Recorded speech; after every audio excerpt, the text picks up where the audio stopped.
The next thing to talk about is the governor's plan. And the governor has released a plan that has 3 phases. And there's a few things to know about that before I get into what those 3 phases are.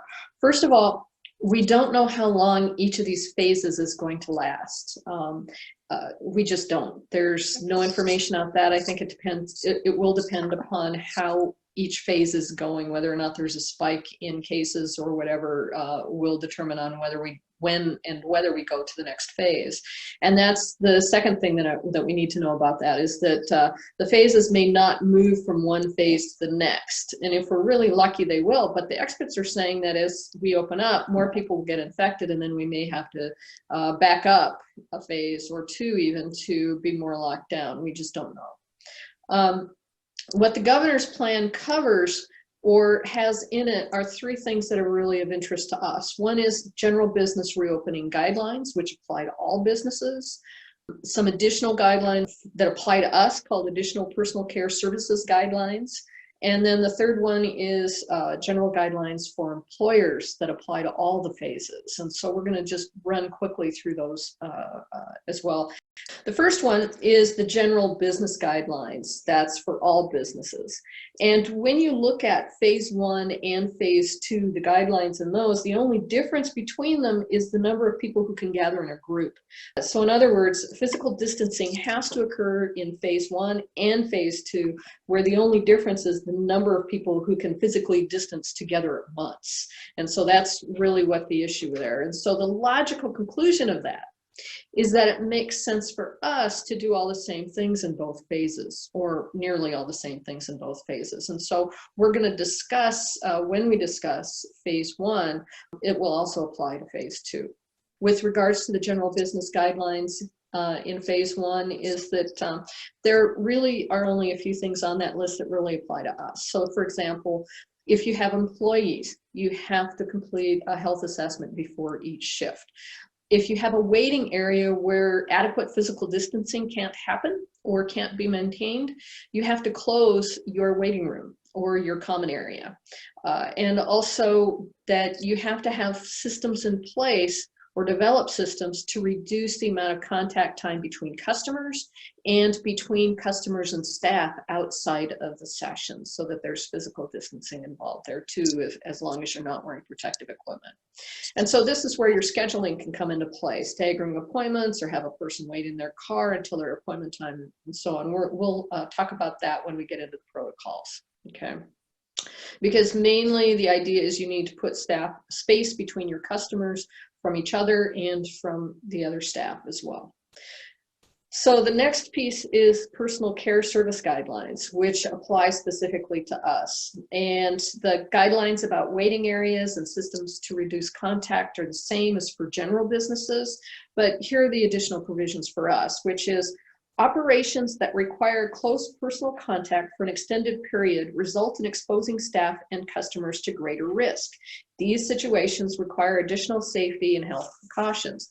Now, then the list goes on from there, but it's not clear if those are supposed to be the only precautions or if there are other precautions. And that's some of the blanks that we're going to try to fill in with these videos, base them on best practices for our industry. The next item is to screen customers prior to appointment for symptoms of fever, shortness of breath, or cough. Customers that have any of these symptoms must be rescheduled.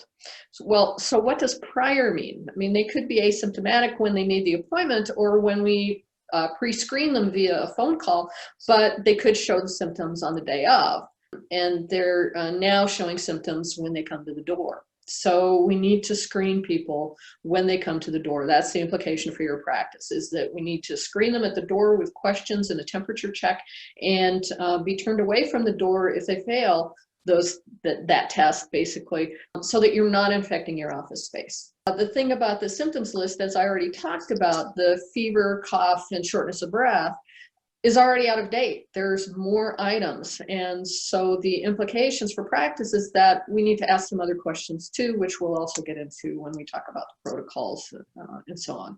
It also says on those guidelines to utilize a face mask for staff and for customers when practical. Because of the nature of the disease and what we don't know is that there's no when practical about this. The provision does not adhere to industry best practices, and masks are a must in phase 1 and phase 2. The next piece of information that we have are general guidelines for all employers.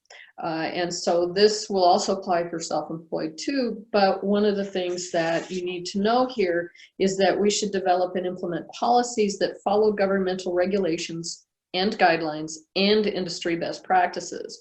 And so what we need to know about that is that these guidelines are minimums. In case you're joining us by phone, these policies include social distancing and protective equipment, temperature checks, and/or symptom screening. I'm wondering if it's also important to ask our clients not only if they have had, but if somebody who lives in their house has had any of the following symptoms. Absolutely. Absolutely. Because it's not only them. Yeah, it can be their husband, their roommate, somebody having flu-like symptoms would be important for us as therapists to know, because they could be asymptomatic, being in a household with somebody who does have symptoms. Collaborate with public health on testing, isolating, and contact tracing, which is screening and trying to find who that infected person has come into contact with. Also, we need to look at sanitation and use and disinfection of common and high traffic areas. And so, and also there's information on what to do when an employee has symptoms or has a positive COVID-19 test. So all of this is a really broad outline, and that's only part of what the government requires. The other part is merging these guidelines that the governor has given you, what OSHA has said, as well as what our industry says are best practices. And so that's some of what we're going to be covering as well as we go along here when we get into the protocols. So what does OSHA's guidelines mean? They say we're medium risk. What does that really mean for us? Yeah, and like who determined that, for example? OSHA is the Occupational Safety and Health Administration people, and what they're all about is workplace safety. They come up with the guidelines for what happens there. And they wrote a guidebook on preparing the workplace for COVID-19. And this is what people are quoting from when they're talking about risk factors, is from that OSHA guidebook. They determined that there's very high risk, medium exposure risk, and a lower exposure risk. And when you read through those in our industry have said that we fit under the medium exposure risk. And so when you look at that, it says that those are jobs that require frequent and or close contact, meaning within 6 feet of people who may be infected, but who are not known or suspected patients. So that's really where we're fitting, because we don't know whether people have the virus or not. And we're not wanting to see people who do have the virus who fail our screening tests, but we're going to be exposed to those people if they show up and then we have to turn them away because they failed the screening tests. So that's our medium risk exposure. And then when you take a look at what OSHA has to say about protection around that and protocols around that, they're kind of vague. So for example, one of the things they say is for personal protective equipment is that it's selected based upon the hazard to the worker. Well, what is the hazard? It's kind of vague. For medium risk workers, the worker may need to wear some combination of gloves, a gown, a face mask, and or face shield or goggles. The ensembles in the medium exposure risk category will vary by work task, the results of the hazard assessment, and types of exposures the worker has on the job. The guidance goes on to say, in rare situations, that would require respirators. So for most people in the medium risk category, they wouldn't need the respirators, but who would? There's really no guidance on that. But elsewhere, we get a little bit of a clue on that. In the high risk category, it says, if you work closely with someone who's suspected of being infected, you should wear the N95. And that's the N95 respirator or rated higher. Since you can be contagious and asymptomatic, from this where it says suspected of being infected, since everyone is a suspect, then the person should wear the N95.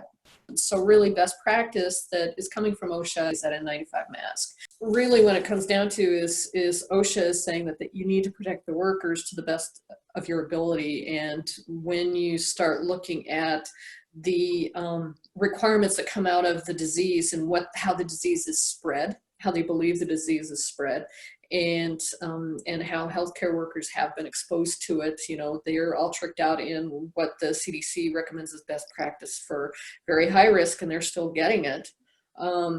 Then we have to show some caution around what it is that we do around that, and protect ourselves to the best of our ability is really what it comes down to.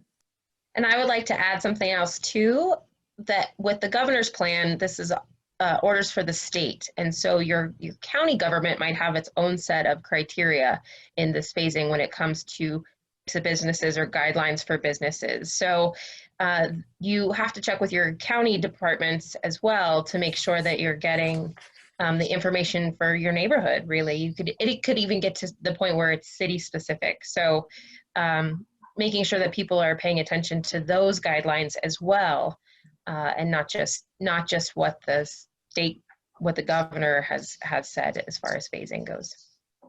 That's right. How that fits together is that the cities and counties can be more strict than the state's guidelines, but they cannot be less strict.